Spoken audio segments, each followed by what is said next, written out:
நாங்கள் சிஸ்டர்ஸ் 3 பேர். அப்போல்லாம் எங்கள் அம்மா வந்துட்டு நான் 27வது நோன்புக்கு என்ன வளையல் இதெல்லாம் போடுறேனோ அதுதான் எங்கள் அக்கா வந்து ரம்ஜானுக்கு போடுவா.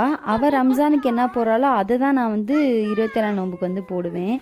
இப்படி தான் வந்து ஷேர் பண்ணி வந்து எங்கள் அம்மா வாங்கி அதில் நான் தான் ரொம்ப சண்டை போடுவேன். என்னதை நீ போடக்கூடாது, உன்னதெல்லாம் நான் போட மாட்டேன் அப்படின்னு சொல்லிட்டு. ஆனால் இப்போ அப்படியே ஆப்போசிட்டாக மாறிடுச்சு.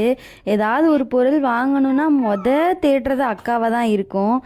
உன்கிட்ட இருக்கா, சரி விடு, நான் எதுக்கு வாங்கிட்டு தேவையில்லாமல் வேஸ்ட் அப்படின்ற அளவுக்கு வந்து அப்படின்னு மாறுற அளவுக்கு கூட சரி விடு, மெச்சூரிட்டி ஆயிடுச்சு, நமக்கு வயசாயிடுச்சு, அதனால வந்துட்டு நம்ம எல்லாத்தையும் புரிஞ்சுக்கிட்டோம் அப்படின்னு விடலாம்.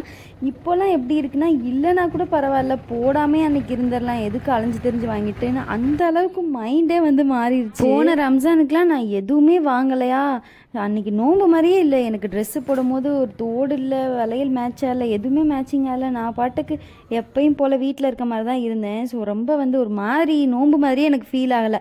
அதனால இந்த தடவை போய் கடையாக அலைஞ்சு எனக்கு பிடிச்ச. நீங்கள்லாம் பக்ரீத் எப்படி செலிப்ரேட் பண்ணீங்கன்னு சொல்லிட்டு என் கூட கமெண்ட்ஸில் ஷேர் பண்ணிக்கோங்க.